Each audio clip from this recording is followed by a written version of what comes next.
Hello. Hello. Hi, my babies. Hi. Welcome back, my sweetie cuties. Thank you for being here. Another week, am I right? It's Not That Serious Weekly with me. I'm Andrea. I'm so happy you guys are here back with me. I'm so happy that we're keeping this up. Consistency is key, people, right? How's everyone been? Things have been good for me. I'm really sticking to my New Year's resolutions, like being consistent, not shopping full price, keeping it cute, being unapologetically hot. What can I say? What can I say? Literally nothing. Welcome back. This week's episode, this is hard-hitting journalism. We're going deep. We're deep diving. Less subjects, more meat. This week we're gonna make sure my lipstick doesn't smudge. Ooh, look at me in a red lip. This week we're gonna do a deep dive on Miley Cyrus, Flowers. If you haven't heard that song yet, first of all, are you okay? Secondly, stop this right now and go listen to it. Watch the video too. Video for reference, and then come back here. Stop. It was amazing, right? I can't believe that you waited till this long to watch it, but I'm so glad you're back, and now we can talk about it. And then we're gonna talk about something that I'm a little, honestly, nervous to talk about, because those Selenators, gotta keep an eye out for them Selenernators. I'm not saying anything bad. I like La Selena. I think she's doing good. She seems really nice. All right. Nothing negative. All right. Nobody get mad. All right. This week's episode is brought to you by Tried and True Dirty Martinki.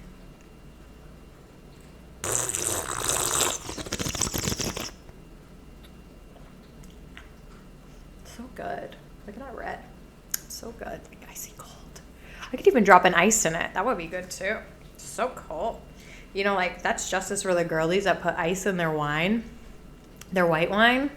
I get it. I would drop an ice cube in this right now, just so it shivers my soul.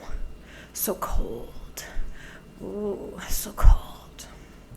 And then we can do a little outfit. I have two stands now, so I have a camera stand and a light stand. I don't know if this light is doing any lighting for me, but it makes me feel like I'm doing something. So we have two stands now, and I can kind of move freely without feeling scared. All right, starting with the top. This is a vintage Sade Tour shirt from her, let's see, what year? 2001. Were all of you born after that point? No. We're old here, right? We better be. 90s and below, right? Now young people. Ooh. All right. I got this in the Salvation Army in Wynwood. All right, for my old heads. I used to hit up the Salvation Army in Wynwood every Wednesday. They would do half off all tickets. And you know what? I was looking online at this t-shirt because it got a little hole in it. And you know who was wearing this identical t-shirt a couple years ago? Kim Kardashian. So I was like, how much is this shirt now? I think people are selling it for an upwards of $1,000. So this shirt, she's a relic. This is an investment piece, and it's just grown with interest over time. All right. These pants are new, okay? They're by Leo. Leo pants for a Leo queen. Me. They're Flare. They're Flare. Miss Flare Velvet. Oh. They're by Leo. They're called the Wendigo pants. They do other prints. And I saw this older lady wearing them. And she was so chic. First of all, older lady style. If you're a senior citizen, I like your style. I saw her wearing them, but I was like, she was so chic, I was shy to ask her where she got them. So then I was on the internet. I was Google sleuthing, and guess what? I found these pants. So they're originally like $300, almost $400. So I was like, oh, fuck. I had made a promise not to buy anything full price. So I was looking. I found them on Poshmark. $50. New with tags. Yes. That's a round of applause for me, babe. I know you're so proud of me. I did it. And then another week, another something. Ooh, controversial. Mi chanclas. They're chonky. They're so chonky. They're by Balenciaga. But we won't talk about it. That's it. We're just gonna breeze right past that. We're not gonna talk about it. It's okay. We're okay with it. I'm okay with it. You're okay with it. It's good. All right. Miley Cyrus Flowers, bitch.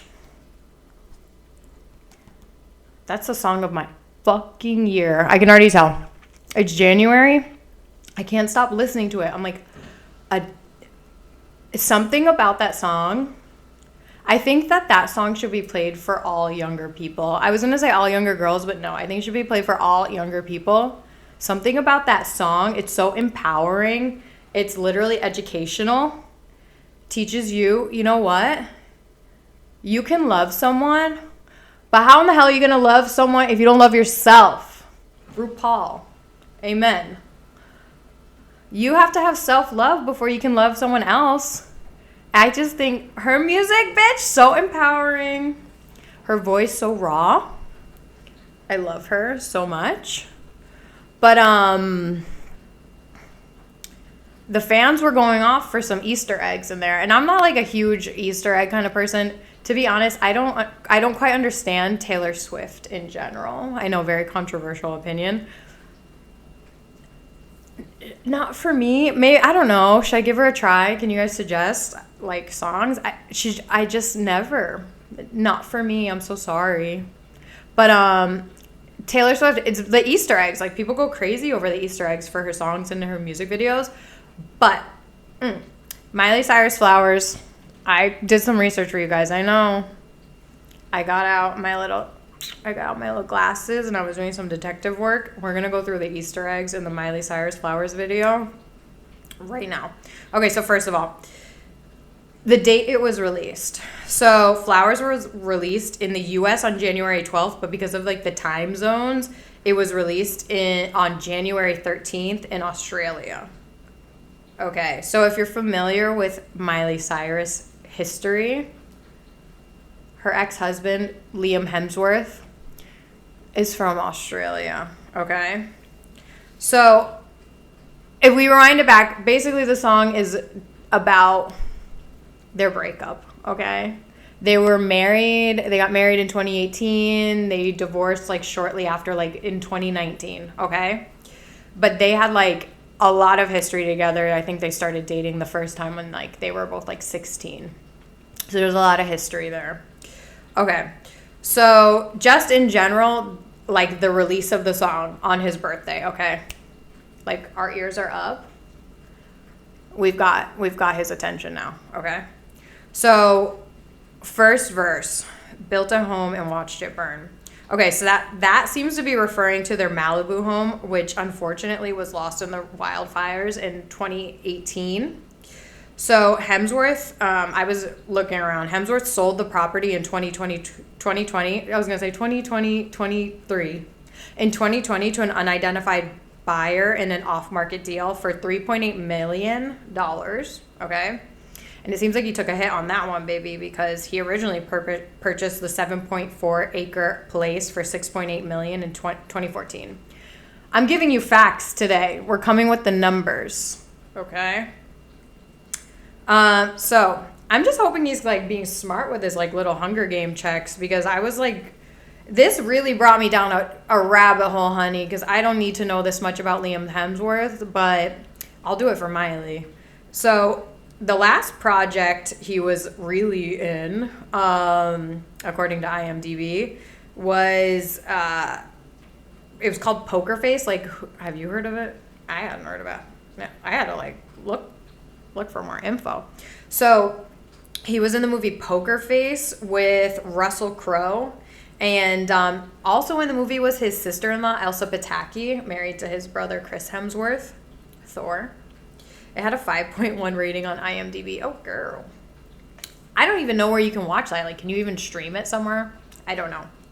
So, and then I was like, okay, like, what does he have in the pipeline right now? So he has, like, two films in the pipeline. One is, like, still filming, and one is in post-production. So the one in post-production, I think it's set to release like later this year. It's called Land of the Bad, again with Russell Crowe. I guess they got along, huh? And then also in the movie is one of the Hemsworth brothers, Luke. Never heard of her, but those Hemsworth brothers and the family, they stick together. So this movie, Land of the Bad, it was directed by William Eubank, and he's the same director of Underwater with Kristen Stewart. I liked that movie. I thought it was good. I liked it. It was a little thriller. I wouldn't call it spooky, but it was a little thriller. Anyways. Liam, your accountant better be accounting for this money you're losing. Okay. So now moving on to the chorus. So people are speculating that the song Flowers, Miley song, it's a nod to the song When I Was Your Man by Bruno Mars. And allegedly, Liam dedicated the song to her. And I tried to find like the source, like a legitimate source of this rumor on the internet, and I couldn't find it. So this is very much alleged, because like how would we know that? Like, where did this information come from? Like, I saw it on Twitter. But it's interesting because the chorus of Flowers definitely like mirrors the chorus of When I Was Your Man. Okay, so the lines to When I Was Your Man, and if you're not familiar with the song, like, you're okay. Where were you in 2013? Okay. I should have bought you flowers and held your hand. Should have gave you all my hours when I had the chance. Take you to every party because all you wanted to do was dance. All right, versus Flowers. So the chorus of Flowers. I can buy myself flowers. I can write my name in the sand. Talk to myself for hours. Say things you don't understand. I can take myself dancing. And I can hold my hand. All right, enough. We're going to have copyright infringement. Just kidding. This podcast doesn't make money. Not yet. All right.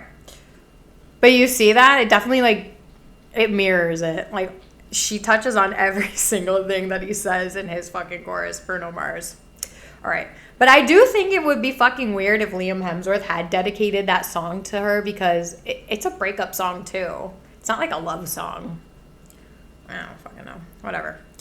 All right. The last Easter egg, and this one's my favorite. It's near and dear to my heart. Those who know, they know. All right. If this is true, the symbolism of it all, girl, it's epic. All right, so in the final scenes of the video, Miley's dancing in the black tuxedo, right? Like that. All right, so it's current collection Saint Laurent. So fans were really trying to speculate, girl, that it was the same suit, the same exact suit that Liam Hemsworth was wearing to the Avengers Endgame premiere. And at that event, and it's supposed, but girl, it's on camera. There's nothing to suppose. So he supposedly asked Miley to like behave for once, like while she was pretending to lick him on the red carpet. And like the girlies on TikTok have been examining the footage, and the girlies on TikTok have been examining the footage of the moment, and they're all claiming that he actually said, "You're gonna pay for it." All right. You know, I watched the video. I watched it many times. It's so shocking. In my honest opinion, what it appears that he says is, "Can you behave for once?" And then she like makes a frowning face at him. She's like that, like, and then she like shoves him away from her, and she goes like, "Get away." And then she's like just like having her moment, like taking pictures of herself on the red carpet, or like not taking pictures of herself, but like taking pictures by herself on the red carpet. And it happened in front of dozens of people, like dozens of cameras, like photographs, like film. Miley Cyrus is a better person than I am for her reaction. Because honestly, if anyone in this fucking world, let alone my fucking significant other, embarrassed and degraded me, like to that level in front of like not only one person, but like at this point, thousands of people, because now it's going to live forever in photograph and film. Bitch. I'll show you embarrassing. Make me look stupid in front of someone else.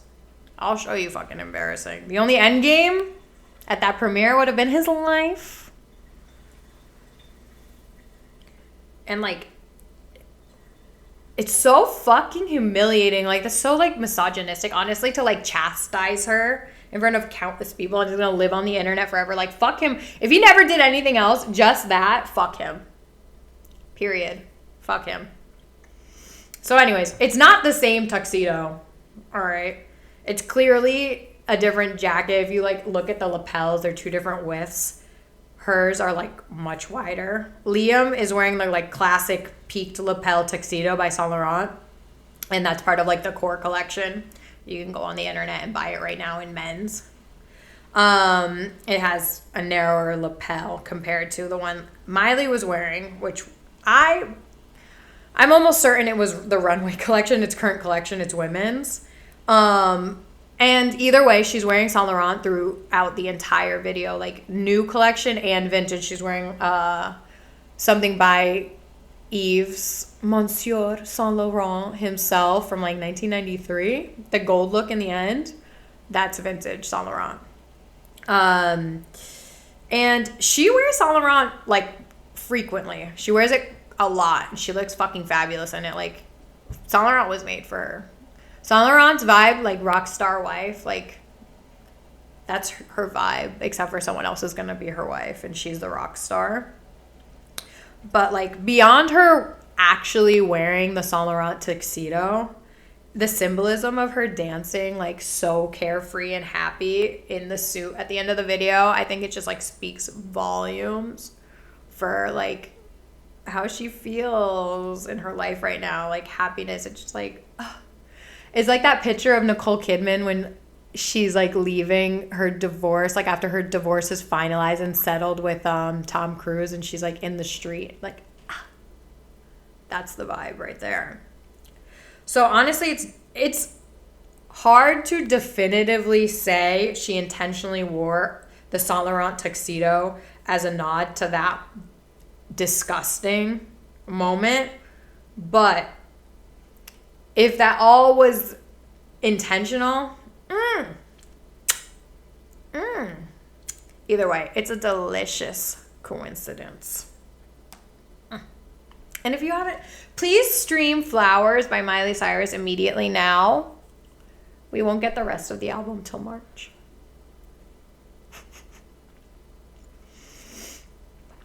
All right. I didn't really, honestly, I didn't want to touch this subject with a 10-foot pole. I feel like the news story, are the lips okay? It's updating by the minute. This is like new news. We barely have any information on this. I was trying to find. The people wanted to know, and I tried. But it's updating by the minute. I'm sure I'm going to log off this right now. I'll time date this right now, January 20th. There's probably going to be a new update on this situation right now. All right. Nicola Peltz, Brooklyn Beckham. Keep an eye out for Selena Gomez. I dug and I dug. I dug and I dug on my internet within the first page of Google. Anything past the first page of Google is demonic. If you get into the second O of Google, you might as well ask Jeeves. I could not find one bit of information that would point to them all knowing and hanging out with each other prior to November 2022. I couldn't find it. If you find it, prove me wrong. I could not fucking find it. The only thing I found was the slight mention of Selena acknowledging Brooklyn Beckham's existence. So it was during a 2015 episode of Watch What Happens Live. Yes, live. I found out the real name. I did a little research. It's Live, not Lately. Live with Andy Cohen. So Andy reads a question from a reader mail. It's from a viewer. Is it true that Brooklyn Beckham broke up with Chloe Grace Moretz, a.k.a. mother to a lot of these bitches, because he had such a big crush on you? And Selena, she's visually shocked. She's like, you can see her face. And she's like, isn't he like 16? And at the time of the recording, Selena was 23. And then she says something like, I just finished filming with Chloe. Like, isn't she the best? Selena's so political. I love that about her. She really is. She's such a good role model. All right. Isn't she the best? And she said, I don't know anything else about their relationship, basically. And at that time, they had just finished filming, like, Neighbors 2 together. So that's the only thing I could find prior to 2022. All right. So the most detailed and dedicated coverage of this timeline of the trio's friendship is by Glamour magazine, which I find a little sus, okay? I'd love to dig around a little bit deeper and, like, find a connection between, like, one of them and Glamour magazine, because the relationship that's being portrayed, like, in their articles is definitely, like, getting the sweetheart edit. It's like jealousy vibes, like best friend goals, hashtag. But if I had to speculate, I bet you could, like, follow the money back to someone on, like, Nicola's side. Because, like, if you weren't aware, Nicola Peltz is the daughter of Nelson Peltz, who's the founder of a hedge fund. And he has a net worth of about $1.4 billion. So we love that for them. So, honestly, this is pure speculation, but these are my theories of the reasoning behind this trio's relationship and why it's being just spoon-fed to us and shoved down our throat. All right, starting with the first, and what I believe, and this is pure speculation. These are my hypotheses, my scientific hypotheses. This is my most logical one that I could come up with. Selena and Nicola are both actors, okay? And it's quite possible that they have a project in the works together. And this is how they're, like, trying to create buzz around it. I don't know. I mean, I'm just considering how heavy-handed all of the coverage is of their friendship. Because it's really not subtle at all. Honestly, it's like as subtle as, like, Emily Ratajkowski, like, going on a date with Pete Davidson and, like, that comic Andre. Anyways, and her like looking directly into the camera when she like walks outside, like, All right. So, like, in my opinion, it just seems like the information is being like fed to the press from an inside source, because it has like, they have like these, like, they have some very specific details. And honestly, like, they were staying at like what I'm assuming to be a very expensive, let's check the lipstick, very expensive, very exclusive resort in like Mexico, I think, during New Year's. Like, how would cameras get in there? How would the paparazzi cameras get in there? Just seemed a little weird. Just seemed a little weird to me. I don't know. There's got to be a reason. And like, maybe I'm just like cynical from like following famous people for so long, but like, famous people don't do anything publicly without like a specific reason at this point in time. I hate to break it to you all. All right. Second reason, and this is kind of in the same vein as the first one. Brooklyn Beckham is an up-and-coming chef, and that's the opinion, not the opinion. And that's the narrative that his people are trying to push for him, for his like public persona. Like everyone famous got to have like their thing. So he's done a few morning show and like TV appearances, and they weren't the best. They weren't that good. And then he was doing TikTok, but he was kind of giving more ASMR than anything else, because Brooklyn Beckham is a man of few words. And so like Selena Gomez, if you weren't aware, she has her Selena plus Chef cooking show on HBO Max. I haven't watched it, but I heard it's cute. And I heard that everyone hates her assistant because her assistant seems like a hater. I hate an ass being mean to Selener. So maybe they're doing promo, like for an episode, like an upcoming episode of him on Selena plus Chef, like featuring Brooklyn Beckham. But to me, this seems like a lot of momentum for like one episode on her show that airs on HBO Max. Like that, it just seems like a lot of momentum for all that. We don't need all that. All right. The third and final. The third and least probable. The third and most unhinged. And this is pure speculation. They're all sexing each other for fun.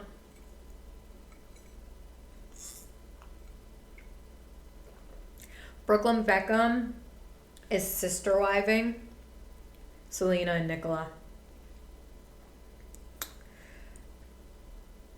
So the latest news update to this threesomes situation, and as they called themselves throuple, all right, I didn't call them that. They called themselves that. Selena apparently, allegedly moved them, Nicola and Brooklyn Beckham. I almost said Peltz. Peltz, that could be their couple name. Nicola, I can feel a hair in my lipstick. Peltz, the Peltzes. Selena moved them into her house after the recent sale of their house. And it's like, what is the reason? Nicola and B, the Peltzes, they clearly have financial resources to either rent, buy, or even temporarily move into a property owned by either of their families. They have the resources, more than enough. So maybe they're all just like being young, dumb, and full of together. They're just live, laugh, loving into the sunset. And I love that for them. But apparently my queen, Victoria, she's very concerned. The last news article I read, the most updated one, is that she's very concerned for the state of this situation. There was a lot of I wasn't gonna bring this up. There was a lot of speculation that Victoria and Nicola don't get along, but they apparently they seem to squash it in the public eye because Victoria did do a dedicated post to Nicola on her birthday. Okay, my queen being the bigger person. I have had firsthand accounts that Nicola is not the most pleasant or nicest. I wasn't gonna go there, but I can't say for many reasons. Victoria Beckham is my iconic queen. I love her forever. I will defend her honor till the end.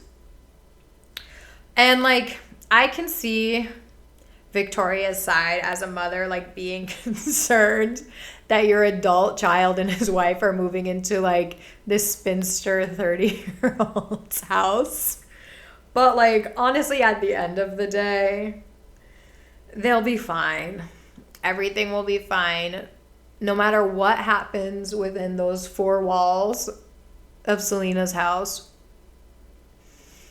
everything's going to be fine. Because they're young, they're rich, they're famous. Everything will always be fine for them. Just let them have fun. I hope it's the messy one. It is probably just a business thing.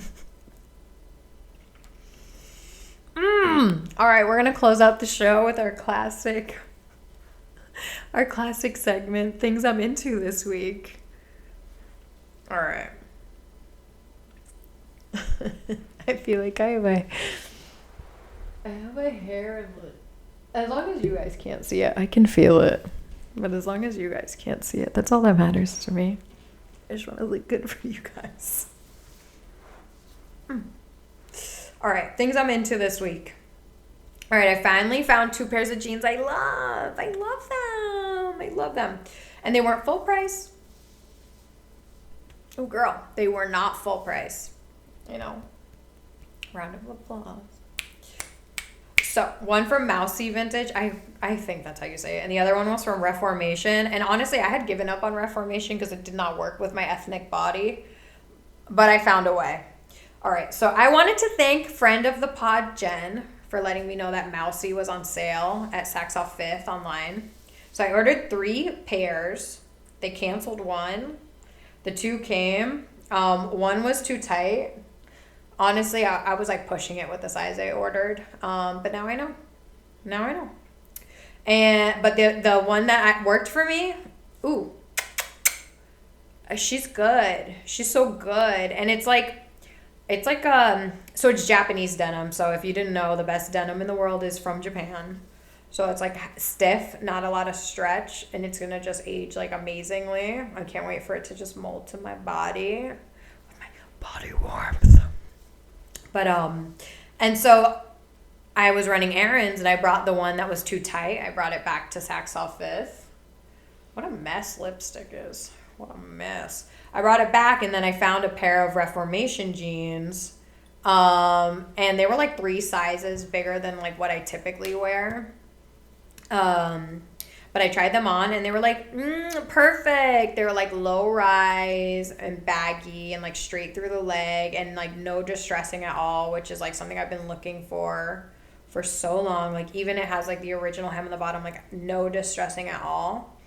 And, it gave me the look I was looking for. So sometimes too, like you really just have to play with sizes. I know like I can be super sizes sometimes. Like if you had told me like I need to like not be my typical size like maybe a year ago, I'd been like, well, I'm not buying that.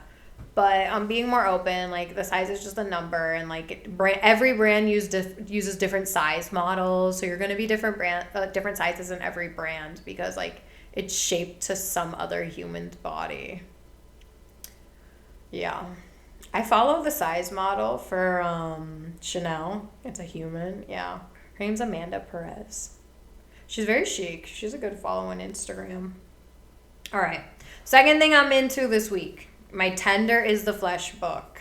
I should have brought it here to hold it up for you. Tender is the Flesh. You can get it on Amazon. I got it on Amazon.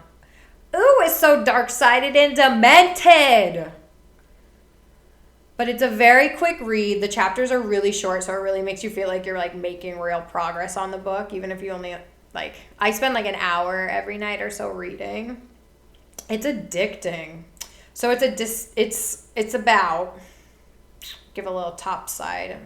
I was reading in bed the other night and Enrique came in and he was like, "What are you reading?" And I like had to laugh to like describe this book because it truly is like so sadistic. It's probably one of like the most horrible things. Like, it's the most horrible thing I've consumed, film and literature.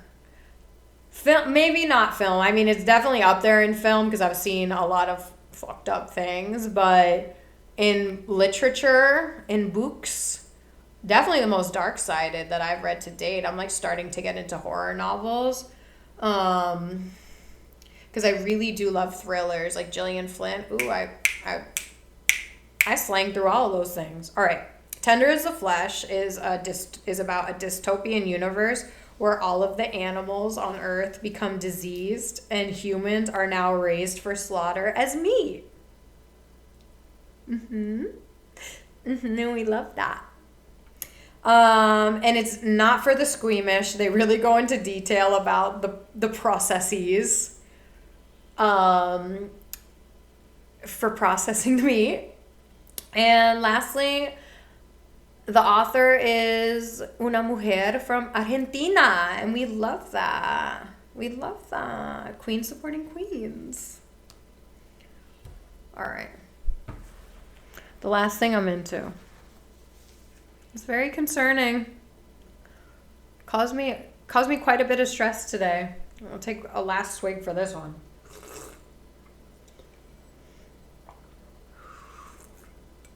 All right, I have to find a new injector. What the? Oh my. I have to. So today I called to make an appointment with my like normal Botox guy. And the receptionist was like, "Oh no, he does not work here anymore. Like he left to a different practice." I never even considered, that was not even in my realm of possibilities that I had considered for myself. And then the receptionist gave me the name of like the new place allegedly that he went to. And I started doing research and I was like looking up the place. I went to the website. I was like looking at the page, our staff, all the pictures. He wasn't on there. I went to their Instagram. They didn't announce new employee, new injector. Wasn't fucking on there. And I'm like, you know what? Injectors should leave a fucking forwarding address for their clients. You can't just like up and leave without any forwarding information. To me, that's fucking insane. That's unhinged. You're just gonna leave people without telling them where you're going? That's crazy to me. That's not right. It's really not right. And like, I feel lost. I feel distraught. I feel helpless. Like, how could he do this to me? Without one word. Not one word. And honestly, you quite literally can't let just anyone touch your face. So what I'm into this week is finding Roderick so he can touch up my Botox.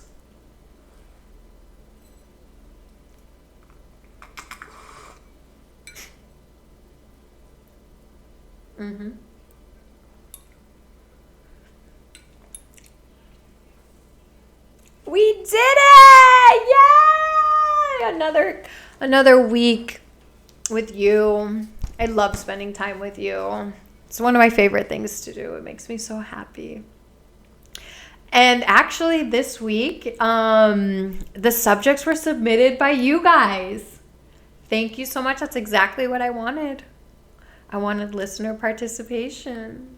You're making me so happy. You're making me so proud. So yes, keep an eye out for, I'm going to reach out. Like, I'm going to post it on Instagram. Probably you can submit for next week's subjects. No rules. You can ask whatever you want to ask, whatever you want to hear. My thoughts, feelings, opinions on my allegedly speculations and allegedly theories, current events, or old. I'll give it to you, baby. Whatever you want. And maybe for the 5th episode, this will be the 3rd, maybe for the 5th, we'll have a special guest. We'll have a very special guest.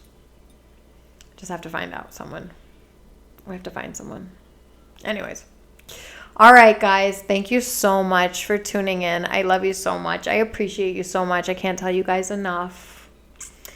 And remember, it's not that serious.